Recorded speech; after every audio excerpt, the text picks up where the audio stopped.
김도형의 통합과학 2025 9장 지구 시스템의 구성 요소와 상호작용, 지국의 상호작용 첫 번째 강의 시작하겠습니다.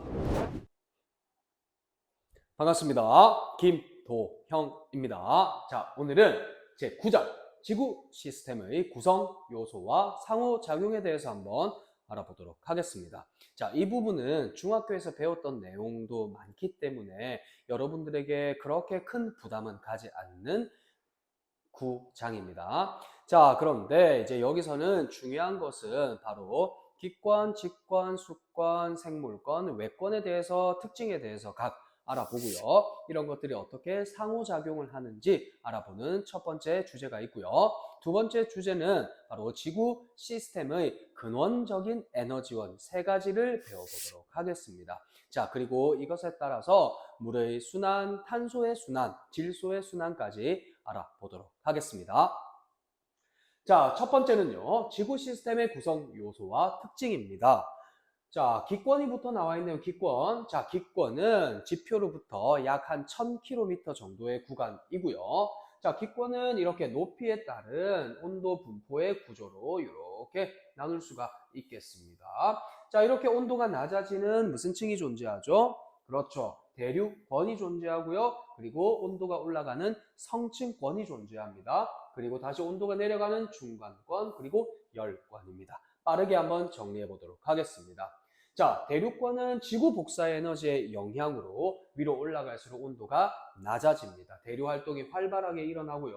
수증기가 있어가지고 구름, 비, 눈 등의 기상 현상이 나타날 수가 있고요. 여기에서 추가로 해서 이렇게 있는 대륙권 계면 있죠. 이 대륙권 계면이라고 하는 것은 이제 온도가 더 이상 떨어지지 않는 일정해지는 구간의 처음 스타트를 이야기합니다. 바로 이런 구간은 이 높이는 위도에 따라서 조금 다 달라져요. 저위도는 대류 활동이 많아가지고 그 높이 있고요. 중위도 정도는 중간, 고위도는 아주 낮게 대륙권 계면이 분포하고 있습니다. 대륙권 계면의 높이도 제각기 다르다라는 거 체크해 두시고요. 자, 성층권은요, 오존층이 존재해요. 성층권 자체에 오존이 많습니다. 이렇게 오존이 많은데 특히 오존이 많이 모여있는 오존층이 있어요. 그 오존층이 자외선을 흡수하기 때문에 위로 올라갈수록 온도가 높아진다. 이렇게 이야기를 해볼 수가 있고요. 높이 약 20에서 30km 구간에 오존이 집중되어져 있는 그곳을 오존층이라고 이야기를 합니다. 아래쪽은 온도가 차갑고요. 위쪽은 온도가 높기 때문에 얘네들은 대류 활동이 일어나지 않는다. 자, 중간권은요. 대류 활동이 일어나겠죠? 온도 구조로 보아서 대류 활동이 일어나고요. 하지만 기상현상은 일어나지 않아요. 수증기가 거의 없기 때문입니다. 자, 그런데 여기는 이제 유성이 나타날 수가 있다는 겁니다. 유성은 바깥쪽에서 오는 지구 대기랑 마찰 때문에 빛나 보이는 마치 별똥별이라고 이야기를 하죠. 유성이라고 하고요. 다 타지 않고 뚱 하고 지표로 떨어지는 것을 바로 운석이라고 이야기를 합니다. 자, 중간권 특징, 지구 복사 에너지의 영향이 많기 때문에 위로 올라갈수록 온도가 떨어진다. 즉, 여기까지 지구 복사 에너지의 영향을 많이 받는다는 겁니다. 중간권까지. 자, 이 특징 정리했었고요. 자, 열권은요. 열권은 태양 복사 에너지를 직접 흡수하기 때문에 이제 태양 복사 에너지의 영향을 많이 받아서 위로 올라갈수록 기온이 높아요. 하지만 공기가 매우 희박하기 때문에 낮과 밤의 기온 차이가 매우 큽니다. 자, 고위도 지방에서는 오로라라고 하는 아주 예쁜 자연현상을 관측할 수가 있고요. 여기서 전리층이라고 하는 것은 우리가 라디오를 보거나 이런 거 할 때 이 새끼한테 입만 벌리면 거짓말이 자동으로 나와. 라디오를 보는 건 아니죠. 라디오 듣거나 할 때 이 층을 이용하기도 합니다. 이 전리층은 태양 에너지를 받아가지고 전자 또는 원자, 핵 이런 상태가 약간 분리가 되어 있는 상태들이 있어요. 이렇게 강한 에너지를 쏘아주면 자유전자로 되는 그것을 배웠었죠. 우리가 8장에서 그런 자유전자들이 많은 그런 전리되어 있는 중성 원자가 전하를 띠고 있는 그런 전리층이 존재합니다. 자, 기권의 역할은 어떤 것이 있을까요? 기권의 역할은 자외선 차단해주죠. 그리고 유성들을 떨어지면서 이제 보호해주죠, 우리를. 그리고 온실 효과를 일으켜가지고 생물이 따뜻하게끔 유지시켜 줄 수가 있습니다.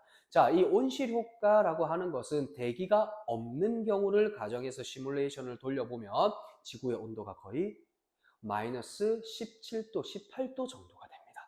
그런데 지금 현재 적도로부터 북극까지, 남극까지 전체적으로 1년 평균을 해보면 한 13도에서 15도 정도 사이입니다. 이렇게 30 몇 도를 온도를 드높여 줄 수 있는 것이 바로 온실 효과 때문이다. 자, 그런데 우리는 태양으로부터 받는 복사 에너지의 양과 지구가 방출하는 복사 에너지의 양이 지금 현재 같은 상태입니다. 그래서 복사 평형을 유지하고 있다. 이렇게 보시면 되겠고요. 이 오른쪽에 있는 사진은 무엇이냐면 이것이 바로 금성입니다. 아주 단조롭죠? 온도가 내려가다가 증가하는 구조고요. 여기 마스라고 되어 있는 얘는 수성이에요. 수성도 온도가 감소하다가 증가합니다. 온도가 감소하다가 증가해요. 근데 지구만 어떻습니까? 온도가 감소하다가 증가하다가 감소하다가 증가합니다. 바로 이런 온도 구조 분포가 만들어진 것은 오존층이 존재했기 때문입니다. 그래서 한번 올라갔기 때문에 이런 복잡한 구조가 만들어진다. 여기까지 정리를 해보도록 하겠습니다. 자, 이제 직권인데요. 자, 이 직권은 암석과 토양으로 이루어진 대부분 이제 고체 상태이고요. 직권의 구분은 지각, 멘틀, 외핵, 내핵, 깊이 중심으로 갈수록 지각, 멘틀, 외핵, 내핵으로 구분할 수가 있습니다. 와, 선생님 이 그림은 무엇인가요? 이 그림은 선생님이 설명을 하지 않을 거고요. 우리가 지진파라고 하는 게 있습니다. 그 지진파가 각각 지각에서 지나가는 속도, 멘틀에서 지나가는 속도, 외핵에서 지나가는 속도, 내핵에서 지나가는 속도가 급격하게 이런 식으로 바뀌는 부분들이 있어요. 이렇게 급격하게 바뀌는 부분들이 있죠. 이런 급격하게 바뀌는 부분들이 바로 각각의 구간들이다 라고 생각해 두시면 되고, 이 그림은 여러분들이 안 배우셔도 됩니다. 자, 그러면 각각의 특징들을 한번 살펴보도록 하죠. 우리 이제 지각, 멘틀, 외핵, 내핵의 특징을 살펴보도록 하겠습니다. 자, 지각은요, 일단 깊이가 아주 얕아요. 아주 얕습니다. 그런데 이 지각은 대륙 지각과 해양 지각으로 구분할 수가 있겠죠. 자, 그리고 멘틀은요, 멘틀도 고체 상태입니다. 하지만 멘틀은 유동성이 있는 고체 상태다 라고 이야기를 해주실 수 있어야 합니다. 되셨습니까? 오케이. 그리고 거의 대부분의 부피를 차지해요. 이 부피를 계산해 보면 거의 83인가요? 한 87%그 정도 사이 나옵니다. 거의 대부분을 차지하고 있습니다. 자, 외핵은요, 액체 상태고요. 철과 니켈 등의 아주 무거운 원소로 이루어져 있습니다. 여기까지 해주시면 되겠고, 여기도 대류 현상이 일어나고 있습니다. 자, 내핵은요, 철과 니켈들로 당연히 이루어져 있고요. 밀도가 크고 압력도 크고 온도도 가장 높은 구간이고요. 하지만 얘네들은 고체 상태이다 라고 우리가 이야기해 볼 수가 있어요. 자, 그래서 외핵을 제외하고는 거의 다 고체 상태예요. 그리고 대류가 일어나는 구간은 멘틀이고요, 외핵입니다. 즉, 액체 상태와 유동성 고체 상태인 곳은 대류 활동이 그래도 일어나고 있습니다. 자, 여기 살펴보시면 이 두꺼운 것이 대륙 지각이고요. 이렇게 얇은 것이 해양 지각입니다. 여러분도 배우셨듯이 모호면 또는 모호로 비치지 불연속 면이라고 하는 것은 지각과 멘틀의 그 경계 있죠? 지각과 멘틀의 경계를 바로 모호면 또는 모호로 비치치 불연속 면이라고 이야기를 해줍니다. 그래서 대륙 지각은 더 아래쪽 깊이까지 모호면이 있고요. 해양 지각은 비교적 조금 얕게 존재한다 라고 이야기를 해볼 수가 있겠습니다. 자, 그러면 직권의 역할도 있습니까? 당연히 있죠. 직권의 역할 한번 보도록 하겠습니다. 생명체에서 서식 공간을 제공하고요. 그리고 다양한 일들을 일으킬 수가 있다는 겁니다. 이거 하나하나는 선생님이 읽어보지는 않을 거고요. 여러분들이 읽어보시면 될 것 같아요. 자, 수권에서 중요한 것은요, 양입니다. 양을 비교하는 것들이 제법 많이 나옵니다. 자, 해수가 대부분을 차지하고 있습니다. 그리고 이 육수라고 되어 있는데 이게 담수라고도 표현을 합니다. 이 담수 중에서 또 거의 대부분을 차지하고 있는 것이 빙하, 그리고 지하수, 나머지 여기 거의 보이지도 않는 이것이 바로 강, 호수, 하천 등등에 있는 우리가 식용할 수 있는 물이다. 그래서 식용할 수 있는 물들은 너무 작기 때문에 우리가 물을 아껴야 된다는 겁니다. 자, 이 수권은 우리가 해수를 한번 살펴보도록 하면 이 해수는 우리가 중학교 때도 배웠듯이 혼합층, 수온, 약층, 그렇죠. 심해층으로 나눠볼 수가 있습니다. 자, 온도가 일정한 구간이 있죠. 이것이 바로 혼합층이고요. 온도가 급격하게 바뀌는 층을 도약한다 할 때 약자를 써서 수온약층이라고 이야기를 해주고요. 온도가 거의 변화가 없는, 수온이 거의 변화가 없는, 계절에 따라서도 변화가 없고요. 그리고 위도에 따라서도 변화가 없는 이 층을 바로 심해층이라고 이야기를 합니다. 자, 그런데 중위도는 바람이 평균적으로 강하기 때문에 뒤섞어버리는 이 힘이 커요. 그렇기 때문에 혼합층의 두께가 두껍다라는 것을 확인해 볼 수가 있습니다. 여기가 혼합층, 위도, 중위도 때에서 발달하는 깊이고요. 여기는 아주 얕고요. 자, 그런데 고위도로 올라가면 위에도 춥고 아래도 춥고 거의 온도, 수온 구조가 거의 일정해요. 그래서 혼합층, 수온약층, 심해층의 구분을 할 수가 없다. 이것이 바로 특징입니다.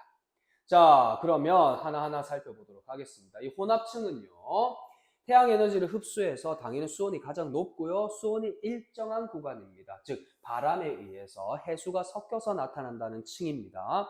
그래서 우리나라는 여름철보다는 평균적으로 북서계절풍, 즉 시베리아 기단에서 불어오는 그 강력한 바람 때문에 보통의 바다는 여름철보다는 겨울철에 많이 뒤섞여져 있기 때문에 혼합층이 우리나라는 두껍다라고 정리해 두시면 되겠고요. 수온 약층은 아까 살펴보았지만 여기가 수온이 높고요. 여기가 수온이 낮아요. 수온이 높으면 밀도가 낮고요. 수온이 낮으면 해수의 밀도가 높아서 밀도가 높고 밀도가 낮기 때문에 얘네들이 잘 섞이지 않는다. 이것을 고급적으로 표현하면 고급진 표현은 혼합층과 심해층 사이에 물질이나 에너지 교환을 수온 약층이 차단한다 라고 이야기를 해줄 수가 있습니다. 물론 수온 약층 당연히 태양 복사 에너지가 들어오는 곳이고요. 태양 복사 에너지가 이제 도달하지 않는 곳은 이제 심해층의 시작이라고 보시면 됩니다. 그렇기 때문에 위에 뭐 태양 에너지가 많든 적든 계절이 어떤 것이든 전혀 상관없이 깊이에 따른 수온 변화가 없습니다. 얘네들은 계절에 따른, 장소에 따른 수온 변화가 전혀 없는 곳입니다. 선생님, 그러면 수권은 어떤 역할들을 하나요? 엄청 많이 하죠. 지금 엄청 많이 하죠. 자, 그 중에서 조금 중요한 것은, 자, 이 바다는 태양으로부터 흡수한 열 에너지를 많이 모자란 그 중위도, 고위도 쪽으로 옮겨주는 그런 지구에서 보면 굉장히 좋은 에너지 수송 도구의 역할을 한다는 것입니다. 자, 이 도구의 역할을 하고요. 그리고 이 물은 너무 잘 녹일 수 있는 용매이기 때문에 유용한 물질들이 많이 녹아가지고 우리가 잘 사용할 수도 있다는 것이고요. 그리고 얘네들은 거의 비열이 크기 때문에, 비열이 크면 어떻죠? 급격하게 바뀌지가 않습니다. 그래서 얘네들이 만약에 기권이 차가워졌어요. 그러면 수권에서 열을 공급해 주고요. 기권이 너무 더워졌어요. 그러면 수권에서 기권의 열을 흡수해주는 이런 에너지 평형을 유지를 잘 하게끔도 해주고요. 얘네들이 온도 변화가 급격하게 나타나지 않도록 일정 유지를 해주는 역할을 합니다. 자, 그리고 이런 것들을 한번 읽어보시면 되겠습니다. 자, 생물권은 뭐 여러 군데서 잘 살고 있고요. 지금 외권만 거의 서식지가 없고요. 직권, 기권, 수권에서 다양하게 잘 살고 있더라. 이게 특징이고요. 그럼 생물권의 역할은 무엇이냐? 생물권은 기권과도 직권과도 수권과도 다 상호작용을 잘 하고 있습니다. 자, 외권을 한번 보도록 하죠. 여러분들이 외권을 왜 공부를 해야 됩니까, 선생님? 지구계 시스템인데 왜 외권을 공부해야 돼요? 이런 질문 좋습니다. 왜 외권을 공부해야 되냐면, 일단 지구가 시스템적으로 돌아가기 위해서 나중에 우리가 배우게 되는 지구 시스템 에너지원 하면서 태양 에너지가 99.98%예요. 그럼 태양 에너지가 어디 있습니까? 어디로부터 옵니까? 그렇죠. 외권으로부터 오죠. 그렇기 때문에 중요한 거고요. 그리고 한 번씩 태양에서 아주 빠른 바람에 의해서 태양풍이 불어오는데 이 태양풍을 막아주는 역할을 바로 자기장이 하고 있어요. 이 자기장은 어디서 만들어집니까? 지금 현재는 외핵에서 만들어지고 있다고 생각하고 있습니다. 그래서 이 외핵이 만들어내는 이 자기장이 우주 공간 바깥쪽인 외권에 이렇게 걸쳐 있기 때문에 강력한 태양풍을 막아준다라는 거예요. 여기서 자외선을 막아주는 게 아니라 태양풍, 태양에서 날아오는 입자를 막아준다라고 하시면 되겠습니다. 자, 그래서 이 외권의 에너지 물질 교환, 이거 중요합니다. 이거 한 번씩 나올 수가 있어요. 우리가 외권은 직권과 수권, 수권과 기권, 기권과 생물권은 물질과 에너지들이 아주 잘 움직이고 있어요. 순환을 한단 말이야. 그런데 외권과는 물질하고 순환은 하진 않아요. 그런데 에너지는 순환을 하죠. 에너지는 상호작용을 합니다. 태양으로부터 복사 에너지 오죠. 지구도 역시 복사 에너지를 쏘고 있습니다. 그러니까 에너지의 출입은 자유로우나 물질의 출입 또는 물질의 이동은 거의 일어나지 않는 겁니다. 한 번씩 운석들이 날아오긴 하겠죠. 그런데 그건 아주 가끔씩 있는 일이고, 그래서 이동이 거의 일어나지 않는다. 에너지는 주고받지만 물질은 이동하지 않는다. 이거 체크해 두셔야 되겠고요. 자, 지구 자기장을 살펴보지 않을 수가 없습니다. 지구 자기장은요, 철과 니켈로 이루어진 그 액체 상태의 그 뜨거운 외핵이 운동한다라고 하는 것은, 철과 니켈은 전자들이 많아요. 자유전자가 많기 때문에 자유전자가 움직인다, 전류를 만든다, 전류는 자기장을 만든다. 그래서 자기장을 이렇게 만들고 있다라는 것입니다. 이 자기장은요, 바깥에서 오는 이 태양풍들을 막아주면서 이 막아준 이 입자들, 태양 입자들을 자기력선을 따라 가지고 북극과 남극, 즉 고緯도 상공으로 자기력선들을 따라서 입자들이 이동하면 그 입자들이 지구 대기랑 꽝꽝꽝 부딪히면서 아주 아름다운 색깔들을 나타낸다. 질소랑 부딪힐 때, 산소랑 부딪힐 때, 수소랑 부딪힐 때 각각 다 다른 색깔을 가지게끔 한다. 그래서 다양한 오로라를, 색깔의 오로라를 볼 수 있다라고 이야기를 해 주실 수 있습니다. 자, 그러면 이런 각 권의 지구 시스템의 상호작용은 여러분들이 중학교 때도 너무 많이 했었죠? 근데 여기서 짚고 넘어가야 될 게 바로 이 선입니다. 즉, 기권과 직권, 기권과 수권, 기권과 생물권 등등의 상호작용은 알고 있지만 각 권역 내에서도 이것은 상호작용이라고 부를 수 있습니다. 예를 들어 뜨거운 공기와 차가운 공기가 만나가지고 생기는 이런 일들, 기권과 기권의 상호작용이라고 할 수가 있고요. 그리고 해수의 혼합, 심층순환의 발생, 이런 것들은 수권과 수권의 상호작용. 즉 여기서 이야기하고 싶은 건 무엇입니까? 각 권역 내에서도 상호작용이 이루어지고 있다 였습니다. 자, 9장 첫 번째 강의는 여기서 마치도록 하겠고요. 두 번째 강의는 지구 시스템의 에너지원과 물질의 순환에 대해서 한번 더 자세히 다뤄보는 시간을 가져보도록 하겠습니다.